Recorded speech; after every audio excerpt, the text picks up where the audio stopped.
It's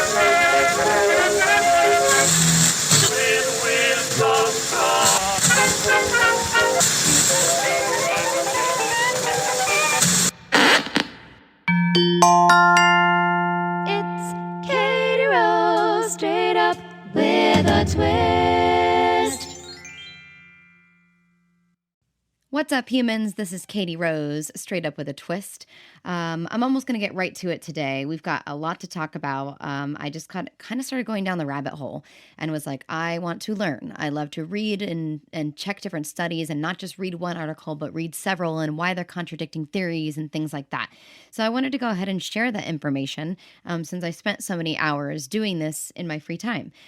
So this is what I'm going to call the organic episode, just because I feel like it kind of embodies everything that I'm going to be talking about today, to do with your health and things to avoid, and even where to put your food in the fridge. Where do we put that? How come half of our stuff is freezing? And, fridges have different temperatures, and that's why we've got different humidity drawers and things like that. Not to mention, stay safe out there. It is the cold and flu season, and also now the COVID season. So zinc up, get a bottle of zinc, and take care of yourself. Zinc is also healthy for you in many other ways. So just go ahead and grab some of that and get ahead of it. It's also just a fun way to learn about your body. I do think that, and especially me, I really feel like starting a log of the foods that you're eating. I feel like as you get older, your intestines, probably from drinking alcohol or whatever your vice is, and just aging, it's like we get weaker, and your body can change over time, right? We've learned that your taste buds can change over so many years, and just things can change. So as you grow and change, maybe the things you eat and use on your body grow and change as well. I do have a funny story. A friend of mine, we were working together at a show, and somebody at the stage had brought in a lavender cake. And we're like, lavender, like who doesn't love the smell of lavender, right? Some people do have allergic reactions to it, but like anything, if there's too much of it, whether it's an extract or an oil, it can affect you in certain ways. And everybody wanted it. Who has lavender cake? Like, that's very rare, right? So we, being performers, normally would watch our weight, but we're like, let's try this lavender cake. And we were both like too embarrassed. I literally ran to the bathroom, and I was like, oh my gosh, I'm going to shit myself. And I did. I had to go to the bathroom, and I was like, nobody go in there. I was like, I don't know what's going on. And then, of course, I messaged me later. She goes, oh my God, I went into the next show and I had to do squirt, which is so funny because that's the name. And she had to squirt afterwards. And she's like, and you're just putting this harness in the show. And she had to do flips and stuff. And she's like, and my stomach was hurting so bad. And I was like, it was the lavender. I was like, I looked it up later and found out that it is considered a laxative. So too much of that, you're going to be running to the bathroom. So then after that, I started like looking up different things. I'm like, maybe I should look into how these natural, things that we use in our body can affect us in different ways. And your cocktail of the day is the Lavender Gin Fizz. This is going to be 1.5 ounces of your choice of floral gin, 1 ounce of creme de violet, sparkling wine to top, lemon juice, and lavender bitters. Cut a lavender trimming as a garnish. Enjoy. So there can be a lot of purported benefits to so many things in the world, which is why we have all of the marketing and the advertising and understanding the difference between a real science and a pseudoscience. And it's always good to research those things. People swear by certain things, and then you realize it's just a placebo effect, or it's just mentally, tricking them. It's relaxing them, which obviously is beneficial. So if you're a person with high stress and you're like, well, let me try acupuncture, and in your head you believe it, does it work? Yes, it does, because you've convinced yourself that it works.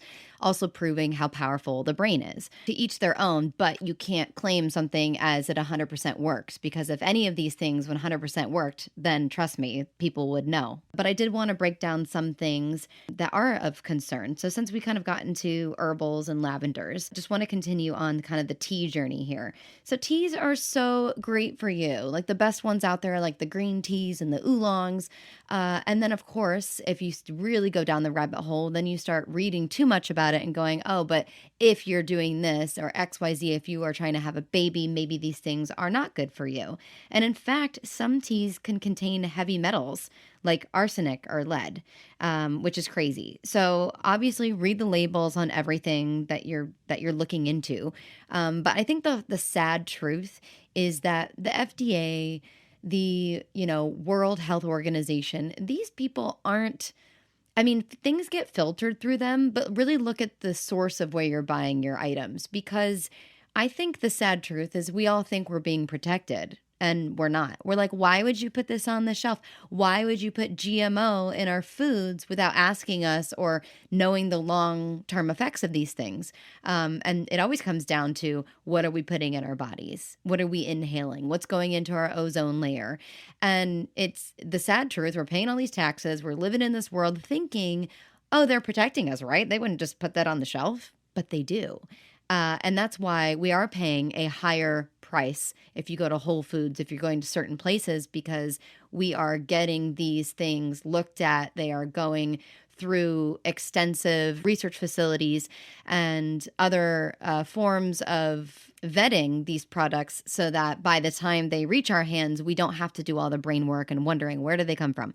But the sad truth of it is that we do have to look out for ourselves and read these things, like parabens. Parabens are terrible for you. And in almost 100% of humans in the entire world who've done any kind of urine test or whatever, there are parabens in our pee. It's there. It exists, and we aren't supposed to be having these things. So there's a bunch of different types of parabens. So if you just see that hyphenated anything with paraben in the word, stay away from it. It's in our foods, it's in our conditioners, it's in our lotions. So just look for anything that is paraben free, which people are getting much better about putting in on their labels and in their products. And of course, why was I looking into parabens? Because it can harm fertility. It can harm reproductive issues, affect birth outcomes, increase the risk of cancer. And why were people using these? Because it acts as a preservative and it increases shelf life. So before we dive into vegetables and, how to increase their shelf life and things like that, back to the tea. So some teas to stay away from, especially if you are trying to stay super healthy or trying to avoid anything that could cause infertility. Something that's come up, and it's hard for me because I'm like, okay, this is a great alternative to like alcohol. But I'm like, well, like anything, Surgeon General warnings, it's like, okay, well, make sure that you know what you're getting into. But something called the comfrey tea, they say can be toxic or harmful. And kava, which is like very Polynesian. There's a lot of places popping up that are like alternatives to, having an alcoholic beverage or like a coffee shop, kind of like kava java. I don't know. People are trying to like mix it together type of a thing. But to me, it's like drinking a bowl of ibuprofen. That's how I describe it. It's a root-based, thing, and it's, it comes from a plant, mash it up, all this stuff, but it really tastes grainy and it tastes like you're drinking a bunch of ibuprofen, and it makes your mouth tingly, like relaxes you like ibuprofen would. Has been linked to liver damage the same way alcohol would be. So like everything, I want to say up front, once we talk about all of these things that could cause this and could do that, at the end of the day, when you really dive into it, it also says like in moderation. So it's like you can have these things, but just don't overdo it, because if you have 4 grams of it, then it's bad. If you have 2 grams of it, you might be okay, kind of a thing. But it's also good to kind of know, might as well just stay away from it, right? Licorice teas, also, they can cause hypertension and possibly fetal developmental issues. Chamomile and green tea are the ones that I hear are the best, and they're also relaxing. You can mash up green tea and put it on your face, and it's great as an exfoliator. A lot of different things that green tea is beneficial for. One oil, and I think people really need to read into their oils first, that I would personally stay away from, especially if you have kids, just don't get this one, would be eucalyptus. So it's kind of hilarious because koalas, as adorable as they are, they sleep for like 22 hours a day, 18, whatever. They are not the most intelligent creatures. They have small brains, and they eat the most toxic plant. I mean, a eucalyptus plant is super toxic, and somehow they have changed their bodies, and their bodies are now used to eating it. But it's actually super toxic. But the irony is people use it for medicinal purposes because it kills things, right? So it can kill germs. It's actually great for head lice. So it's an antiseptic. So obviously harmful, right? People do use it in certain things. So I would personally stay away from the oil. Like they say, do not ingest it. Maybe don't put it on your skin. Could cause diarrhea and vomiting. And honestly, it could cause neurological issues as well if it were to like get inside. It's also been heard to have caused seizures in kids if they get a hold of it. So certain things that we think, oh, this is great for you, right? It kills infections, use it. But how badly can it kill an infection that it could do the complete opposite, right? So in moderation, but that one I would probably just stay away from. And I really am starting to look at what's in my products, and realizing also that a lot of these products are like the same, but they just like label them differently. Like people even say like in a pinch, you can just like use hand lotion and put that on your hair. And it was really funny. Yesterday, I actually took a hair product that was supposed to go in my hair and it looks like lotion when you squeeze it out. And I accidentally put it on my face, like a moisturizer. And I was like, oh, and it did everything like a moisturizer would do. And I was like, I mean, is this stuff really that different? As if we're doing all of the jojoba oils and all these different things and all the stuff is in it, like it's all kind of the same. And then I like also read an article. They're like, in a pinch, you can just put lotion in your hair. And if it's frizzy or humid or whatever. And I'm like, oh, okay, well, that makes sense. Maybe not long term because there's probably certain things in lotions that like long term could dry your hair out. But like in a pinch, go for it. I'm like, okay. But one thing I was looking for was stuff for hair thinning and hair loss. I am very trying to be preventative. You cannot stop the signs of aging, but you can, maintain your look or slow the process. Like you can't stop it, but that kind of a thing. So I was looking at stuff for my hair. Now it's so funny when you go into the deep dive because there's all of these, go to this spa and use this infrared light and do all these things.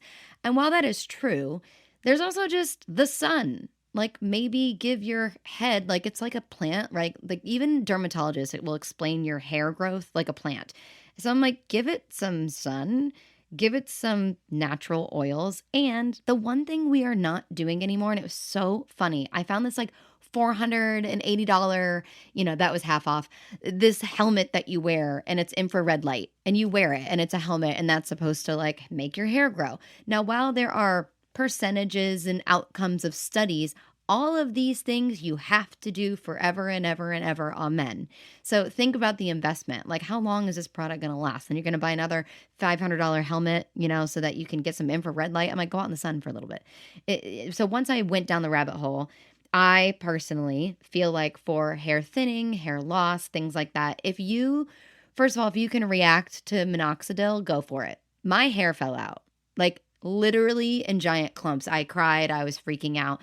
I read all about it and it's like, oh, especially for women, it works better on men than women, but there, is a person and our hormones are different. So I'm like, how did this get by? I don't know. Some women say it works for them, but it's like, and you can try different things. There are topical steroids that you could take. But I have found that I tried using both of those and my scalp got kind of thinner and it scratched and got abrasions easier. And I was like, this is not like, listen to your body. Cause I was like, this is not working for me. This is not. And I even like wrote to the company. They're like, thanks for your feedback. I'm like, am I allowed to sue you over this? Like clumps of my hair fell out. And the thing is, the process is regrowing your hair, right? So the minoxidil is supposed to push the hair out and then start regrowth. So it's supposed to push the dead ones out and start regrowth. But mine was like only pushing the stuff out. And if I saw any kind of hair growth, and you'll look at this up too, if you look everything up, it's mostly by your hairline, which is why women at first start doing it, right? They're like, oh my God, I'm noticing after having a baby, my hairline in the front is kind of receding a little bit. But then they don't talk about the stuff in the middle or in the back or where a lot of women wear a ponytail, right? So shift that. These are the things I'm finding that work better. I'm like, okay, Katie, stop wearing high ponytails. Like if you were a ballet dancer, you wore it at that top high crown of your head and you put bobby pins in there and you're like, really hurting and cutting off the circulation in that area. Wearing hats, right? Things like that. I love wearing hats. So I'm just like looking into these other things. And the thing that I found the most, and it's so funny because now they're selling products at another high cost, red light therapy that can actually damage your eyes, is just massaging your friggin' scalp. That's what you need to do. So this is where I'm going. I'm like, I'm going to make my husband, he won't rub my feet, but I'll make him massage my scalp every night. So now I got him on this kick. It's good for me, honey. It's going to increase blood flow, and then it's going to help my scalp. Also, the Brady Bunch, right? Remember Marsha like brushed her hair like 100 times? We like forget about, because we live in such a fast-paced world, like brush your hair. Like just put your brush as you're watching TV at night and just slowly brush your hair. It moves the oils. The oils naturally from your scalp will push down into your hair, and you're just like naturally helping your hair stimulate. That's what I found after all this research and looking all this stuff. I was like, you know what? Instead of joining the spa and doing this and doing that, I'm going to use natural things, and I'm going to just scratch my head and stimulate it. Like do that more in the shower. Give yourself a massage, a scalp massage, basically. I did find if you are looking for natural things, which so far the steroid minoxidil didn't work for me, but the oils are working for me. Now, oil makes your hair super greasy, so it's best to just like do it at night and then when you wake up to take a shower or something like that. So nothing that's too oily. So for me, rosemary wasn't so bad. Rosemary feels a little bit more like a tea tree oil, and tea tree is great for you too, right? Opens up those pores in your scalp. That stuff is great. But rosemary is like the number one product for hair right now, and it's not as oily as, say, using another product that I found, which is cottonseed oil. So cottonseed oil, rosemary. I even bring baby oil in the shower now, because I saw that it's been in a lot of like exfoliating products. And I was like, that makes sense. Let me exfoliate and then put baby oil on my skin. Why not? Let's do that. Exfoliation is great as well for many things, for your skin, getting those dead cells off, opening up the pores, giving that natural glow to your skin and to your body, increasing that cell turnover in preparation for the other products that you may use. And it's shown to boost collagen production. The same as hyaluronic acid, which is found in our bodies naturally, works to boost collagen production. All of these things are great, but in my research, I just keep finding that you can just get this stuff yourself. You don't need to buy the $300 product. You can just buy the base ingredient and use it in your daily routine. Luckily, there are some affordable products out there that won't break the bank, but for the most part, you can get the base ingredients. You can make your own sugar scrub. There's so many things that you can DIY these days. I also love discovering products that have been around for forever and realizing like how amazing they actually are. I actually went to the store. My neighbor has like 8,000 aloe plants, but I went and just got my own, and they're so easy to grow in Florida. They like a lot of sun, and if it gets way too much sun, then they can get a little bit burnt sometimes. But for the most part, they're great in the sun and they're easy to grow, especially in like a hot place like Florida. But it's so good for you. It's good for skin sensitivity. It's good for any type of, if you have inflammatory skin issues like psoriasis, obviously burns. It's actually good for your hair because sometimes the roots of our hair get inflamed by the hair follicles. So it's also good for your hair. Now, aloe vera has been under scrutiny in CVS and Target and Walmart as of late, as well as sunscreen, which we'll get to sunscreen. But the whole issue with that, and I will probably say these names incorrectly, but there are chemical markers. There's one that's like acemanin is how it's spelled. It's probably acamanan or something, but malic acid, glucose, these are the main things that you find as a marker in aloe vera, and they are absent from a lot of these products that are being sold. Some people will use a cheaper element called maltodextrin, which is a sugar that sometimes imitates aloe. So I guess the bottom line here is obviously to read whatever you're buying. And like we know when we purchase our, pet's dog or cat food or whatever, you look at that first ingredient, and that will be the one that has the highest amount in that product. So if you are finding, oh yeah, it says there's aloe juice in here. Well, if it's the last thing on the list, there might not be much of it in there. And obviously the purest thing is typically the best thing. And we want to stay away from fragrances and additives and the things that are just gooping up the natural thing just to keep the shelf life longer. And, that's where we've gotten in this catch 22, right? We're like, oh, look, now it's available longer and, we're not being as fresh anymore, which is like helpful to use the preservatives, but then it's also hurtful because you're not getting as much of the good stuff. Just going back to how it's regulated. So the US Food and Drug Administration doesn't have much leverage to regulate things like aloe vera products because they don't require agency approval to be sold at the retailers. Now, the Fair Packaging and Labeling Act does require companies to list the ingredients on cosmetic products, but the FDA doesn't review that information before the products appear in the stores. So the Food, Drug, and Cosmetics Act does prohibit false or misleading labeling, though. So we are getting somewhere and we are taking people to court and people are, fighting these things and working on them. But obviously just try to look to see which things are natural and which things are organic, which I wanted to touch on. What does that mean? What does natural mean? What does organic mean?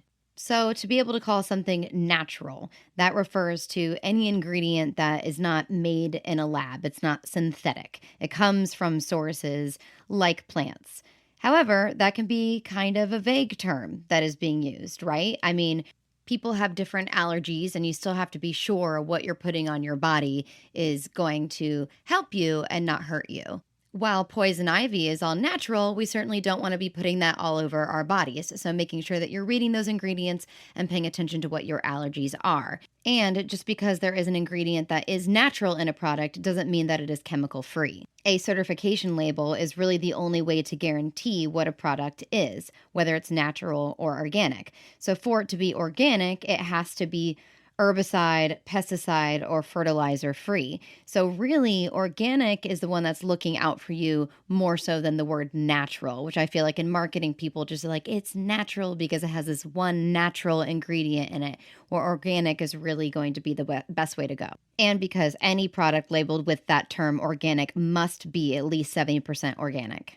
Now, going back to the sunscreens, the aloe, the recent thing in the news as well is the oxybenzone, which is a killer for coral. And my husband and I actually experienced that when we went to Hawaii at Hanamo Bay. And he's like, it used to be lush and bright and all these corals were here, and now there's hardly anything.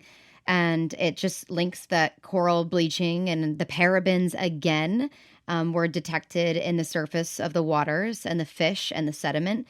And there we are again, finding it that, oh my gosh, all I was doing, I thought I was being good and putting sunscreen on. And these things are harming our waters and the creatures living in them. So again, supply and demand, us as the consumer, unfortunately, we have to do work and we have to read things and then stop buying them so that they stop putting them on our shelves. And they hear us through what? Money. Follow the money. If it's not selling, then they can't keep producing it. They have to go, what are we doing wrong? Oh, let's fix our problem, or let's do the right things and maybe spend more money on getting better ingredients and researching and doing the right thing, So, parabens, fragrances are bad, which is mostly used in self-care products. So deodorants and makeup and, even tampons and pads that we found out as well.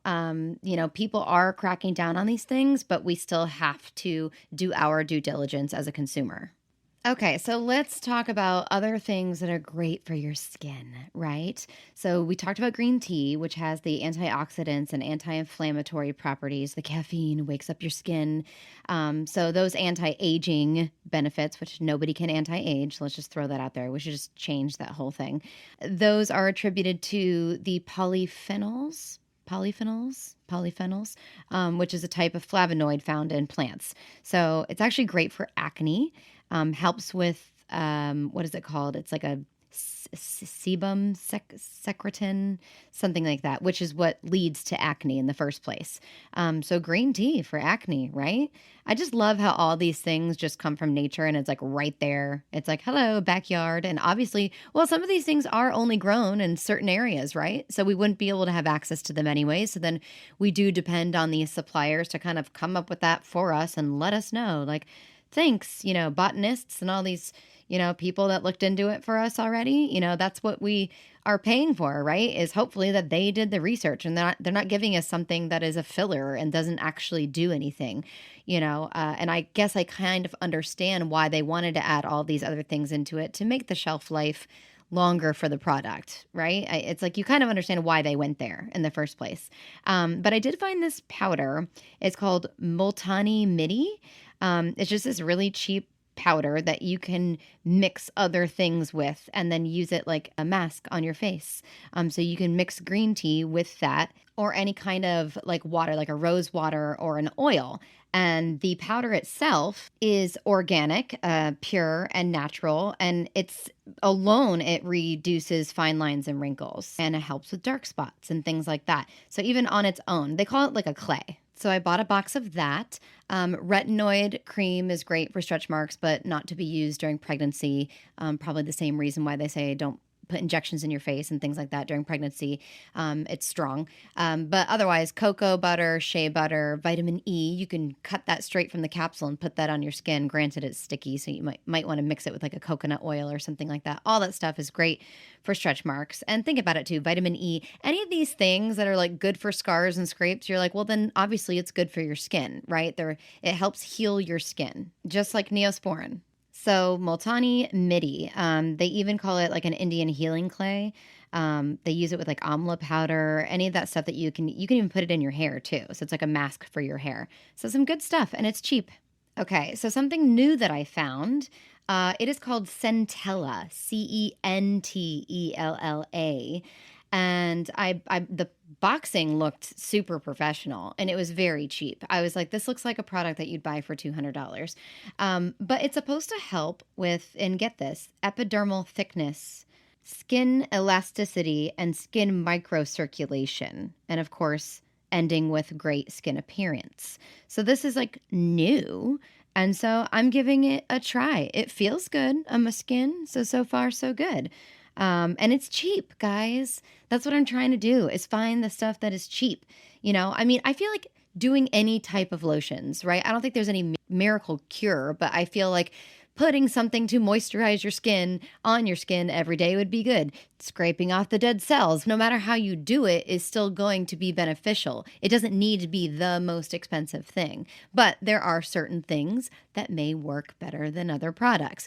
But I would say try to stick to as organic as possible in using these products because look at all the fillers that we find people put in these products.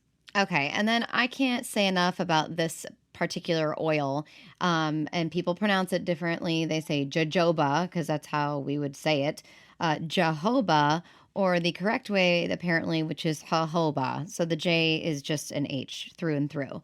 But the structure of the jojoba oil is actually similar to the oil and lubrication that your skin produces naturally. So once again, just giving our body something that it already produces and then maintaining that, giving it more as we disintegrate as human beings, right? So it absorbs quickly. It's balanced to our natural skin's oils, not too much, so it doesn't block your pores, right? It's also an anti-inflammatory, antibacterial, has antioxidant properties, and is actually regarded as one of the greatest natural skincare ingredients because it also helps with dry and chapped skin, but it's also useful for like healing burns and scars and any kind of dermatitis, psoriasis, sunburns too, as well. So I would say that's one to keep in your house for sure. And you can mix it with other things, as a daily moisturizer that you use. Tea tree oil is great, and it's also great for insect bites, apparently. So if you need something to act quickly, grab some tea tree oil. And a friend of mine recently said to rub tomatoes. I guess maybe the acidic properties in tomatoes if you have any kind of bee sting or wasp sting on your body. All right, so moving on to some more oils. So walnut oil actually helps with ingrown hairs. I'm sure other oils could as well, but specifically walnut. Rosehip is for crow's feet, they try to say, but I think all the jojoba and all that stuff, jojoba, jojoba oils will help as well. And then I kind of got into reading about plants and stuff, and I was like, what's toxic and what's not? And I actually found that agave, while we drink it in our tequila, is wonderful, can actually cause dermatitis. So a lot of times the workers in Mexico, they can get rashes like all over their hands if they're not protecting themselves properly. I'm like, oh man. So that's kind of the difference in nature, right? There's certain things that if you eat it, you could die, but topically it's okay. So you really have to do your research. There's also milky saps that are completely toxic. So you can like be smelling like orange blossoms and jasmine. I'm like, wow, they smell so wonderful. And I love them in my perfumes. But the stem and the toxic cream that comes out of them is like you could die from like licking it. Right. So you have to like look this stuff up, before just being like, let me eat that. That's why when you have those survival shows, they're like, really know your stuff, because one thing might be great for medicinal purposes on your cut, but if you eat it, you will die. Right. So looking into these things in general. So there is a species called so Euphorbia, spurge family, and those are the highly toxic sap ones. If you're looking at plants and you're like, what should I have in my house, or if I have cats or whatever. So any of the species with that name, the Euphorbia or spurge family, are usually highly toxic. And of course, what is this white stuff, right? So a lot of this is where we get latex from. And as we know, that's why people ask, do you have a latex allergy? Because it's like found in so many places now. And it's cool because in nature, the latex is a defense mechanism, right? So it deters other predators, and animals are usually pretty good at being able to tell, what's good and what's bad for them. And then it's sticky, right? So it heals itself. It uses it as a repair system for the plant. One, which is obviously called poison guava, is one of the most toxic plants on Earth. It is mostly used for its bark, but most of what I'm finding is all of the plant can be used differently, whether it's going to be medicinally, and just certain parts, like the milkweed, for example, which it got its name because milk was coming out of the plant and it's like a weed. That's where the monarchs go. The monarchs are the butterflies, love this plant. Humans use this plant for skin cancers or skin ulcers or headaches or ringworm. And then the other parts, like the root, are made into a powder or a juice, and then those can be applied topically to cure tumors or boils, and things like that. Even said that the sap was used for leprosy or to make warts and freckles disappear, to lighten the skin. But then, obviously, if you were to just break it in half and ingest it, you could be vomiting and having diarrhea. Most of the side effects seem to be that you will like vomit and have diarrhea, and hopefully, if you didn't ingest that much, you just have a really bad day. But it's poison. But it's just so interesting how in one way, part of the plant can be great for you, and then in another way, it's like really bad. Wild lettuce, actually really great for you. When it's scratched, that's when you'll see the milky sap. But it's not toxic, and it's actually used medicinally, as an alternative to opium. So it relaxes you. It helps with insomnia, restlessness, cough, joint pains, and obviously you can eat it raw or you can cook it like a regular vegetable. So I guess it's a really good one. And what about fruits? So we've got the papaya, and an unripe papaya, if it has the milky white latex, that can actually cause irritation. But they actually use it for like chewing gums, toothpaste, facial creams, and even meat tenderizer. And then banana trees. So that one also is releasing a milky sap, but it's not really toxic. It can be used for also bee stings, bites, stop a bleeding wound. A lot of these, I guess it makes sense, right? It just kind of like coagulates for you, so that it stops, a wound. It actually can promote hair growth as well, which is great. If you're able to, I guess, scoop up the stuff, maybe you can just like cut it off and put it in your hair. I'm sure it's pretty sticky though. Dandelion, that improves gut health. But also, if you have a ragweed allergy, like I do, it might affect you a little bit. Periwinkle. So that also has medicinal purposes that people use. It can even help with vaginal discharge, nosebleeds, stuff like that. A lot of these plants too can be toxic to animals. So there's so many things you have to look into before just being like, I'm going to buy this plant today, right? But it just goes to show, right? There's like always a good and a bad side to like everything in life, it appears. So just like doing your research. So yeah, that's a little bit on like, but I would say mostly the saps, are probably be careful with those. Don't be like, let me just like lick that real quick. Like it could actually hurt you. Okay, so now I want to get into sugar. So a little bit still keeping to the health side of things, but marketing sugar, it's been a thing for forever, right? So if you're on the Atkins diet, then you do everything with sugar alcohol, right? You're like, okay, it doesn't count and it's tricking my body. Now, if you do research, you do realize, I will say this, that it's like you would have to have more than 12 Cokes a day for it to affect you. So it does show you that you would have to have and consume lots and lots and lots of these things. But if you are forced to be on an Atkins diet, that adds up after a while because you start eating these things thinking, yeah, I can eat this. And then you realize, wow, I am actually ingesting so much sugar alcohol and they're in all of these products that I got that I'm getting pretty close to that, 12 cans of Coke situation. And then, of course, I wanted to see how this affects fertility because of what I've been through. Does it affect male fertility? If my husband is eating this stuff all of the time, then is it affecting his sperm? Now, just speaking of foods, before I go into all the different sugars, I did find that specifically walnuts are improved sperm parameters. And the thing that is bad, which I actually started staying away from myself as well, was soy. And I just couldn't believe that. And that was actually attached to, tofu, miso, things that have the high levels of what they call phytoestrogens. And that kind of mimics the effect of estrogen in the body. And having too much of that would lower sperm concentration and their motility or their morphology. So just interesting. It's just like small things to kind of like, stay away from. And that's not just soy. I mean, that's also proven in having too many processed meats or red meats. Other good nuts are like Brazil nuts, pumpkin seeds, Brussels sprouts, and broccoli are great for you. So it's more like, honestly, like the Mediterranean diet that people like lean towards to be healthy and to avoid any possibility when it comes to infertility, having issues.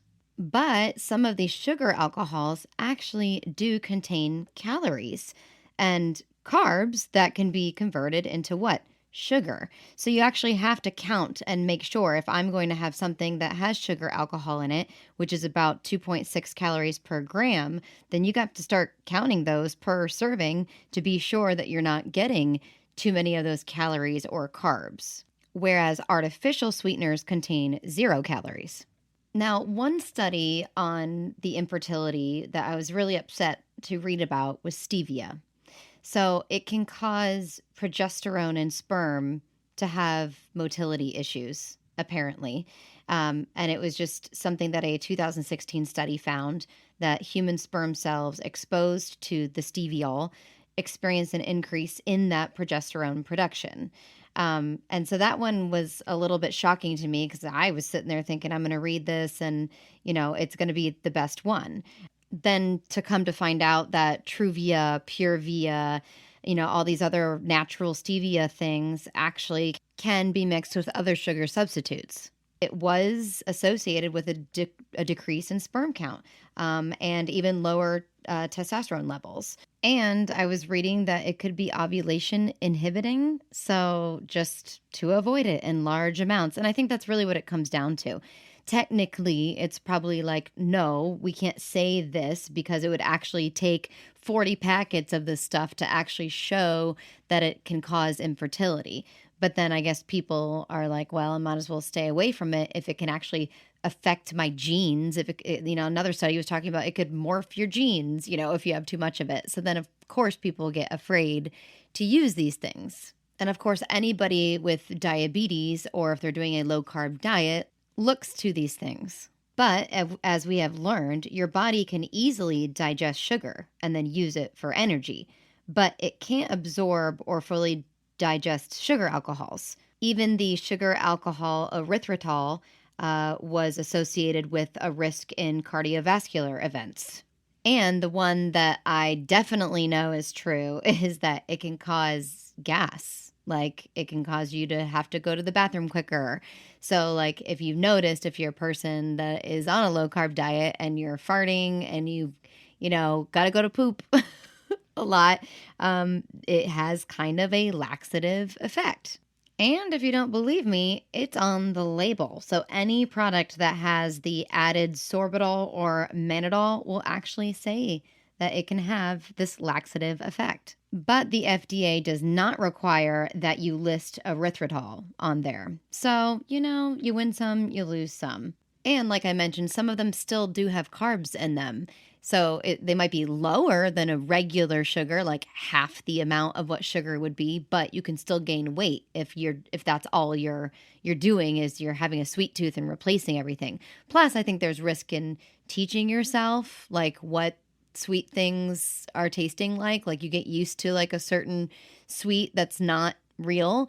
I think I even read a study that said then when you have kids, it can pass on, and then they expect that sweetness. I feel like we're slowly modifying things.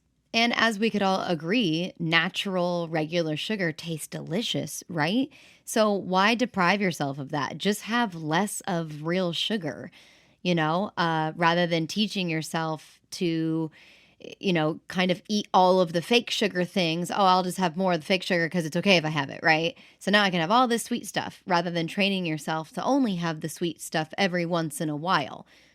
And the real truth to all of this is that there is not yet enough information. You're going to find, like I did, 8,000 articles of people refuting evidence and going back and forth. And, you can take it with a grain of salt, but at the end of the day, you're probably going, well, then which one's the best? Which sugar? Tell me, Katie, which sugar should I consume? I would say natural sugar. Anything that comes from a plant, the natural stuff. Have that in moderation. That is what I would say. I do think it's worth looking into the yacon plant. It actually says it can lead to improving diabetes. It was a very powerful medicinal plant, also from South America. But it's been used for forever. So they use like the juice from the roots, and it's filtered and evaporated. It's a chemical free process that people usually use. And it's very similar to how they make maple syrup. So it is sweet tasting. It's a dark color, kind of like molasses. People are even taking raisins or dates and then blending them up and then putting them in water and then using the liquid from that to sweeten, their products. But I guess if it comes from a plant and it hasn't been chemically altered, I guess that would be the way to go. And then just everything in moderation. If you start noticing that everything you eat has like so much artificial sweetener in it, it could mess with your digestive system and the microbials. So just make sure that you're not doing too much of something. That's why, people say these diets don't work, right? Just do everything in moderation. So I feel bad that I don't have the answer, but I am happy that I did look into the stevia thing because that was like the number one. Like everyone like is, oh, it's from a plant, and then when you read further into it, they're like, yeah, but don't have exactly the plant because then that could be bad for you. And, but if it's ground up and it's used in this form, then that's okay because there are so many of these products and then everyone just tries to copy it and then, capitalize on it. And then you're like, is this actually good for me? Like, I'm not really sure. What should we do here? And I don't have the answer because there's not enough research on all of these products yet. Now, I also had a friend who was trying to find like low acidic coffee, and why not? We should all try to be better with those things, anyways. I'm sure it can only help you. And I did read that if you elongate your roasting time and the temperature, that can actually affect the acidity in your coffee. So I guess probably using something more like a French press is going to help you, have that sitting there for longer periods of time. So just letting that seep longer, and that's going to actually lower the acidic levels. And then it also says to incorporate eggshells into your grounds. So I guess save your eggshells because they are an alkaline material. So they actually work to reduce acidity. And I guess you can just kind of crush those up and add it to your, I don't know how. I guess because as long as you filter it through, then the eggshells aren't going to get in there, right? Hey, then it also says to use a coarse grind of coffee beans because the finely ground coffee contains more particles. And the using the coarser grounds at a lower temperature will prevent your brew from being acidic and bitter. Some coffees that you can buy locally are Trader Joe's low acid French roast coffee, Purity coffee, Bulletproof coffee, Life Boost, Pure Roast, Fabula, Volcanica, Vita K Cup, and Mastermind.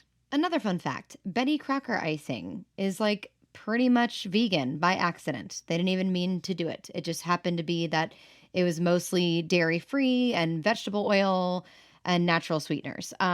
So the flavors that I know that Betty Crocker is vegan is classic coffee, indulgent chocolate fudge, luxurious salted caramel, zesty lemon, and tempting chocolate. That is such a fun fact for the vegans. Also, there's lactic acid in yogurt, and it can be really good for your health and your immune system, not to mention the probiotics. Then we have soy products. It's like in everything now, right? And then at like Starbucks, people be like, I'll have soy in my drink. And then you read more about it and you're like, wait a minute. So, soy, as it turns out, has estrogen compounds in it called isoflavones. And some findings, of course, suggest that it promotes the growth of some cancer cells and it can impair female fertility and mess with your thyroid function. So I feel like that for me, I would just be like, I'm going to avoid that. And then, of course, I looked more into milk and how there's so much more vitamins in regular cow's milk, and then a creamier version which is a little higher in calories and also has more vitamins than cow's milk, is goat's milk, which is another great alternative that people have been going to. So, not that there's anything wrong with these other options, almond milk, oat milk, and all those things, but like if you're going for nutrients, then just go for, what comes from the animals, not necessarily from a nut. You're going to get more out of it, is all I'm saying. We don't want to pull away from nutrients. We would rather add nutrients where we can. Okay, and just the other day, I was reading about green beans and legumes, and I was shocked to find out that green beans raw can be considered toxic. And I'm like, what? And it's like, I found a couple articles that were a little bit contradictory of this, but I was like, I mean, look, I have digestive issues sometimes. And, especially if I eat too much red meat, I'm like, oh my gosh, what is going on with my stomach? And the other day I had some raw French green beans because I like them. They snap and they're fresh. And I was like, I'll dip them in some hummus, like whatever. And then I read that, I mean, there's so many things. They can lower the risk of cancer. They've got great protein. They're just good for you. The vegetables contain like the molecule, the chlorophyll, which can reduce cancer. B9 folate, like they're really good for you. But they would rather they can even help with your mental health. Like they talk about like the dopamine and the iron and all of these things. But I just couldn't believe that I was reading that it could actually be potentially toxic. I guess they're just harder to digest. So they can cause the bloating and gas. And it's because of the lectin that is inside of these beans. So even kidney beans too. But the good news is it's all if it's undercooked. So most of it's like you're doing it anyways, you're cooking it, so it's going to be fine. It's just me who was like, let me have this raw. And most people don't have not cooked regular beans. But some of these raw vegetables, I'm like, why not? And also the nutrients come out more when you cook them, and so there's like different things. They do say to try to stay away from boiling any of them. So if you're going to do something, steam them instead. I loved baked veggies taste the best to me, or grilled. And then going back to soy, even though some of these studies, say that 100 grams of soy protein, which equals about 4 protein shakes, could provide the estrogenic equivalent of a birth control pill, then on the other side of that, during menopause, it could be great because it could help reduce the symptoms of menopause because it's giving you the estrogen as your body is ridding of it, kind of a thing. So it appears to help relieve fatigue and, irritability and vaginal dryness and all these things if you actually have the soy. So, I guess maybe different times in your life, it could be good and it could be bad. And that soy can prevent your body's absorption of the good nutrients. And like I was talking about milk earlier, as far as the nutrients go, the nut milks have less lactose, which is great, but your body can process goat's milk quicker.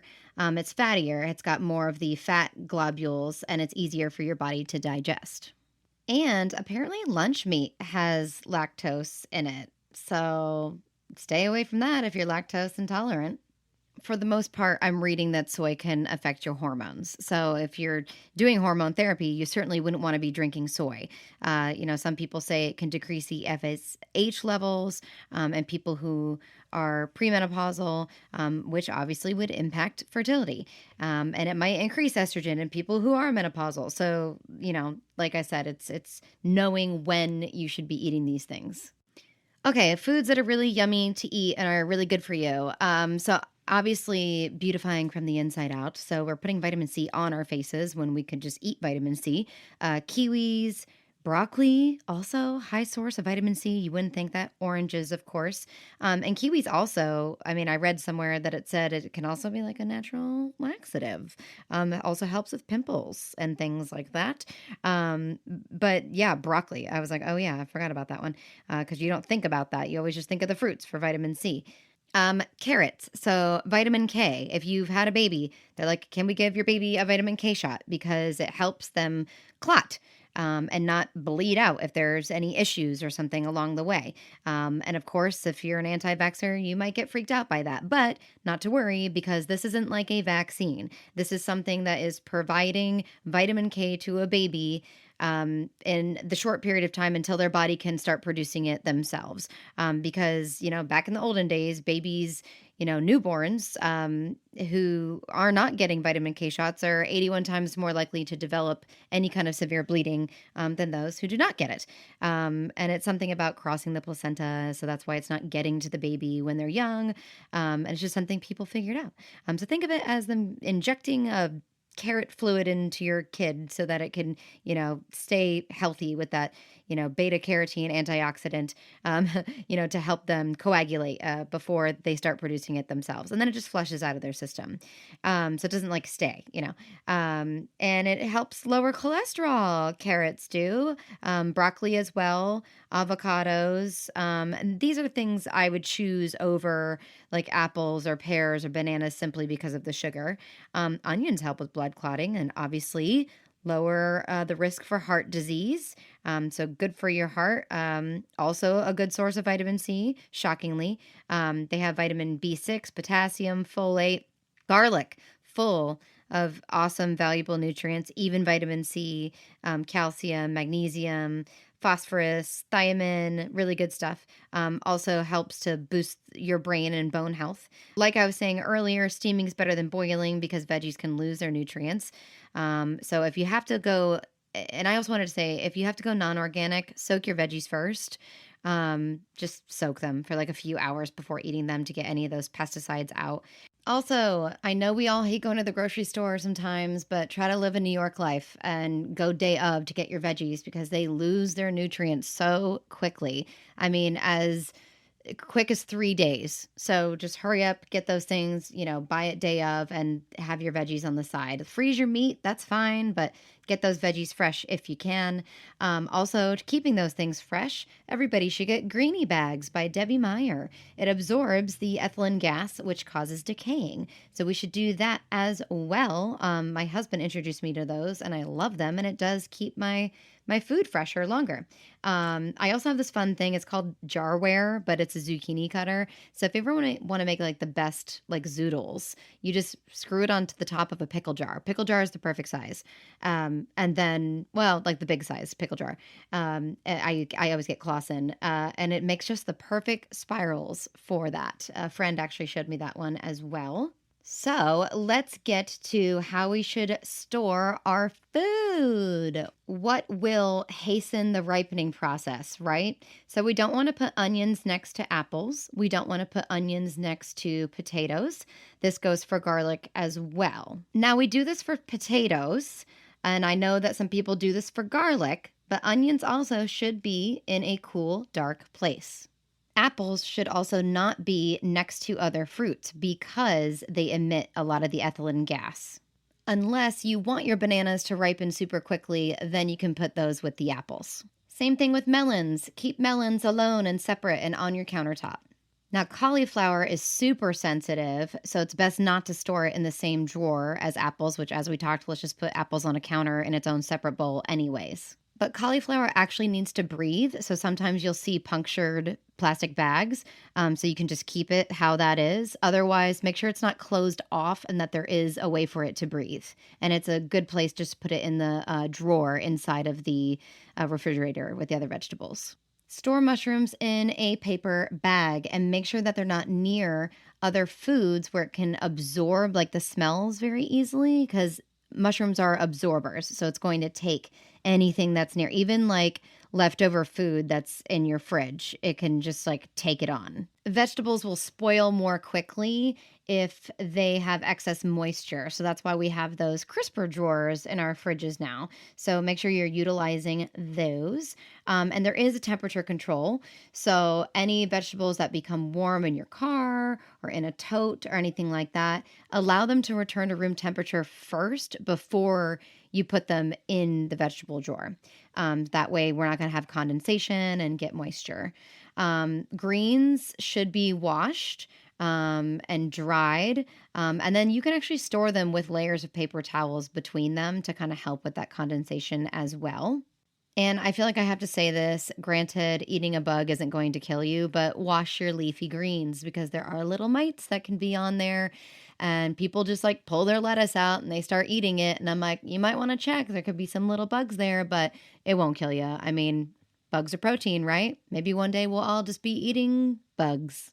So here's just like another quick list too of what ethylene producers are, and then the fruits and veggies that are super sensitive to it if you want to ripe them quicker. So the producers are things such as avocados, apples, figs, grapes, melons, pears, peaches, nectarines, peppers, potatoes, and tomatoes.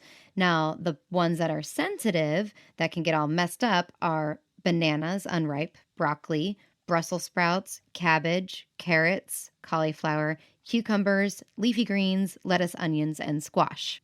And you will find the same thing with avocados. If you keep them in your fridge, they can last a little bit longer. So when you're ready to cut that avocado, just leave it set out on the counter. And a rule of thumb is just that vegetables need to breathe. Now, one that shocked me, and I'm sure that everybody in the whole world does this, and now I'm going to have to try it. Cucumbers apparently should be stored at room temperature. I couldn't believe that when I heard it, so I'm going to give it a shot and see how it goes. It says that they will rot quicker if they're in the fridge. And I'm going to guess that has something to do with the moisture, how we were talking about earlier, because I have had some soggy cucumbers before. So now we'll talk about the order and where you should put the stuff in the fridge. Now, they say a full fridge is a happy fridge because I guess the thermal contents, like the mass of it, like helps to maintain the temperature in there. So if there's not much in there, then the compressor is working harder and, it won't need to cycle on and off as much. So you can actually extend the life of your fridge when it's full. Okay, so the coldest part of the fridge, and of course, this kind of varies sometimes depending on where your freezer is, but is the back. So you'll find sometimes you'll go to reach something in the back and you accidentally put the sour cream back there, and now the sour cream is half frozen. So the back and then the lower part. Now, the doors are the warmest. So that's why we put things that have a lot of preservatives in them in the side doors. So we put our, mayonnaise or our hot sauces there because we're like, it'll be fine because we're constantly opening up those doors and, it's closer to the outer area. Now, the top drawer shelf should be your ready to eat foods. So packaged foods, leftovers, cooked meats, prepared salads, hummus, olives, things that don't need to be cooked. Even berries are good here because in the drawers they can get too moist. So they're good up there. Herbs are also great for the upper shelves.